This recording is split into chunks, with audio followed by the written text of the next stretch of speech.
7e année, c'est la guerre de 6 jours. Tout le monde arabe est contre nous. Dans les caricatures, on peut voir 8 armées arabes qui menacent de faire la guerre.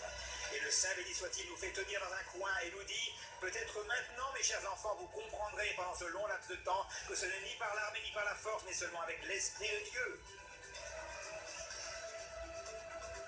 Comme dit le verset, eux avec des charrettes et des chevaux, et nous venons seulement avec le nom de Dieu, et nous attendons longuement apeurés. Le rabbinat militaire ordonne de déraciner des vergers afin de faire de la place pour 50 000 tombes pour les soldats de Tsahal. Et l'État d'Israël se trouve dans un terrible effroi. Nasser et tous les pays arabes s'enorgueillissent. Il n'y a aucune chance qu'il reste quelque chose d'Israël. Il y a une caricature d'Israéliens en maillot de bain, à qui il ne reste plus qu'à plonger à la mer, et 8 canons de tank des 8 armées arabes sont pointés sur lui. C'est une caricature qui est apparue dans le journal libanais Al-Jamida. Que vous reste-t-il, Israël? Vous n'avez aucune chance, les pays arabes appellent et se préparent à la destruction d'Israël. Et le monde entier observe ceci sans aucune réaction. Ça nous rappelle la sortie d'Égypte, nous étions à la frontière, et il ne nous restait plus qu'à nous enfuir vers la mer, et tous les pays arabes nous entouraient. Ça nous rappelle ce qui se passe aujourd'hui. Nous n'avons pas d'autre possibilité, soit nous enfuir vers la mer, soit nous retourner vers le Créateur du monde.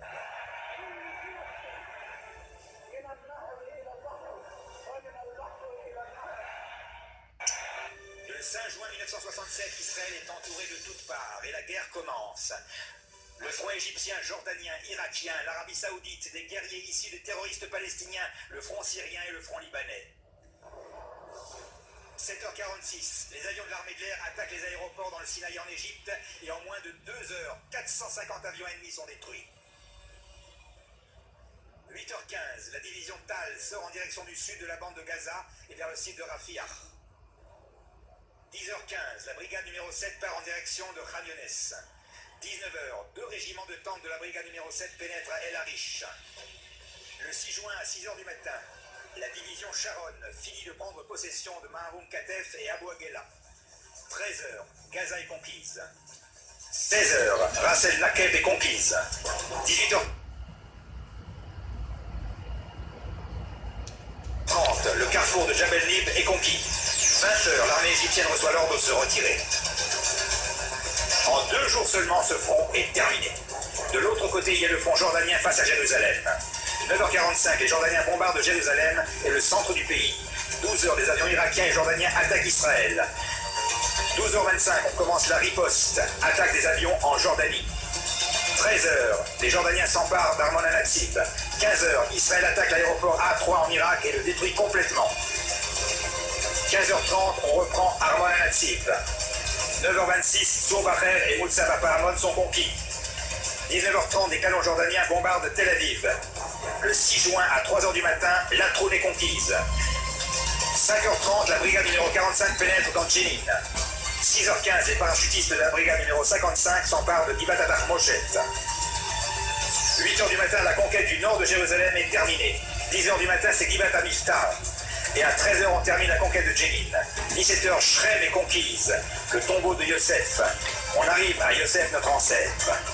17h20, c'est au tour de Kalkilia. 19h, c'est Ramallah, et à minuit, l'armée jordanienne reçoit l'ordre de se retirer. Le 7 juin, soit le 28 Iyar, Koach en hébreu, il a montré la force de ses actes à son peuple afin de leur donner l'héritage des peuples. À 10h du matin, on rentre dans la vieille ville, et à 10h15, le mont du Temple est entre nos mains.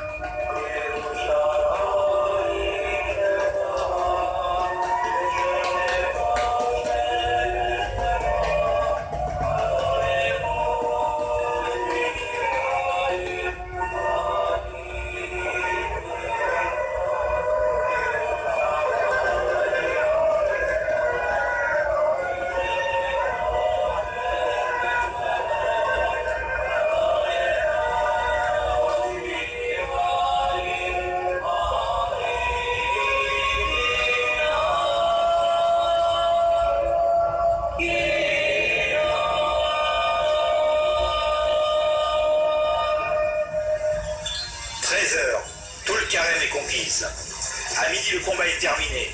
Que faire maintenant? On reçoit l'ordre de se diriger vers le Gush Etzion et à 18h, Gush Etzion est conquise. À 19h30, Jéricho est conquise. Remarquez bien, à 9h45 le front jordanien a commencé et à 10h15 le mont du Temple est déjà entre nos mains.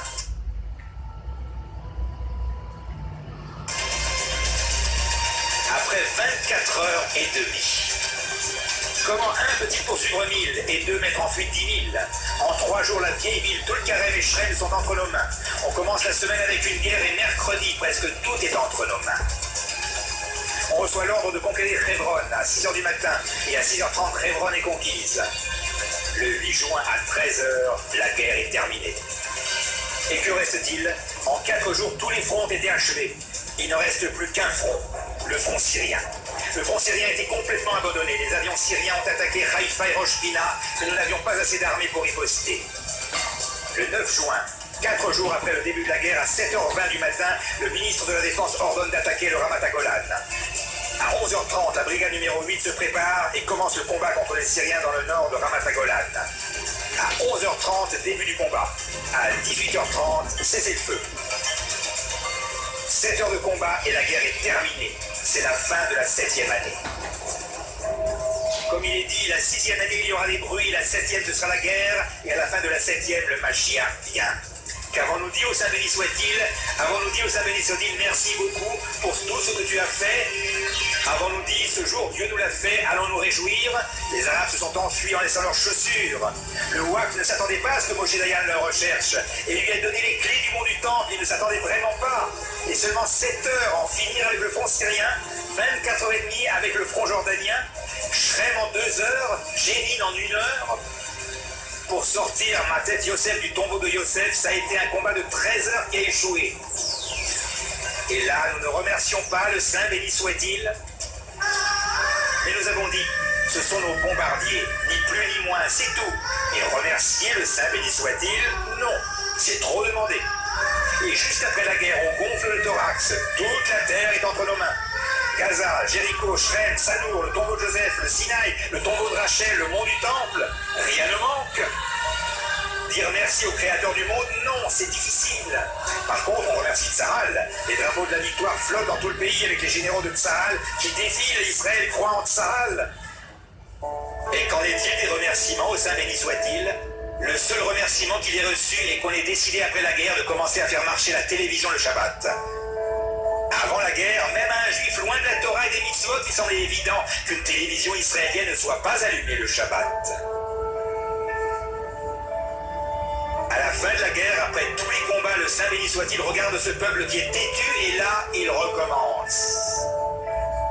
4 ans plus tard, Arafat devient le président de l'OLP et dit explicitement: je vais conquérir la Sainte Palestine et je vais égorger tous les Juifs jusqu'à ce que leur sang abreuve la Sainte Palestine.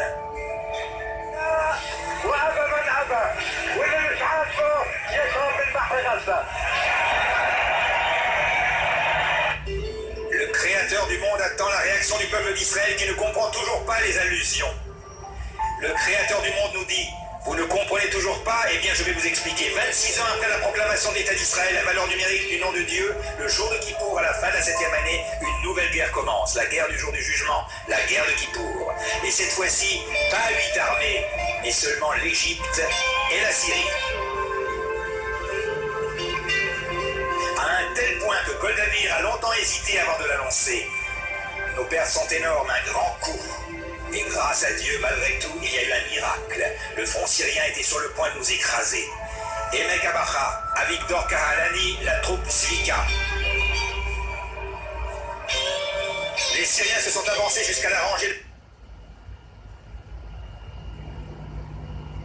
de colline de Ramat Golan à Gesher Bnot Yaakov. Et là, ils se sont arrêtés. Pourquoi se sont-ils arrêtés? Pourquoi n'ont-ils pas avancé de plus que ça? Dans le butin syrien, on a retrouvé des habits civils. Les Syriens ont promis qu'ils entreraient à Dieu ne plaise et qu'ils prendraient nos filles. Les commandants syriens leur ont dit: prenez avec vous des habits civils et allez à Yafo, à Tel Aviv, à Haïfa et Tibériade. Mais il y a eu un miracle. Ils se sont arrêtés sur la rangée de collines de Ramat Golan. Et Avigdor Kahalani raconte: je suis tout seul avec 3 tanks. J'ai arrêté 150 tanks syriens. La guerre du jour du jugement, au moment où l'homme s'isole avec son Créateur, au moment où le Saint béni soit-il a dit à ses enfants: mes chers enfants, je veux vous délivrer. au moment où tout le monde était dans les synagogues et maisons d'études, au moment de la prière de Neila, au moment du service des Kohanim. Car vos pensées ne sont pas comme les miennes. Les Égyptiens ont pensé attaquer Israël le jour de Kippour et ainsi remporter la guerre. Mais c'est juste l'inverse qui s'est produit. C'est précisément le jour de Kippour où nous étions les plus vigilants. Tout le monde était dans les synagogues et criait « C'est la guerre, c'est la guerre !» Avons-nous remercié le Créateur du monde? On a commencé à le remercier. Le peuple d'Israël a commencé à comprendre l'avertissement et les mouvements de repentir ont fait leur apparition. La Yeshiva, Dor HaChaim, Dor Sameach, Mahon Meir et bien d'autres, les gens commençaient à réfléchir. Et ils voyaient le nom de Dieu dans la guerre du jour du jugement.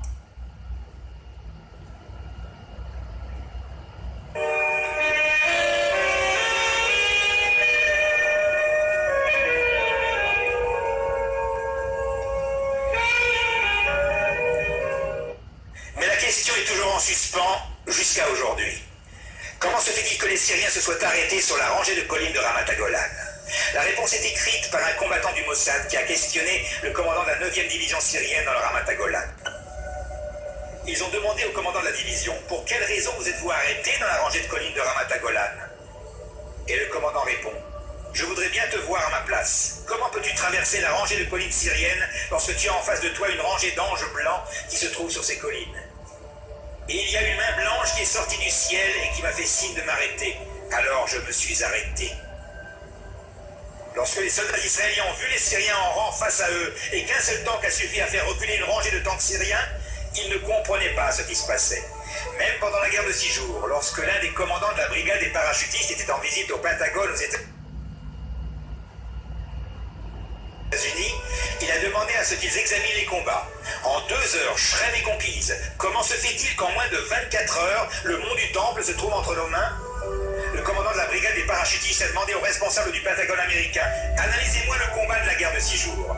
Et le responsable de répondre « La guerre de 6 jours est impossible à analyser. Ce n'est pas une guerre comme les autres. On ne peut rien apprendre de cette guerre. C'est un miracle. It's a miracle. C'est un miracle. Ce n'est pas logique. »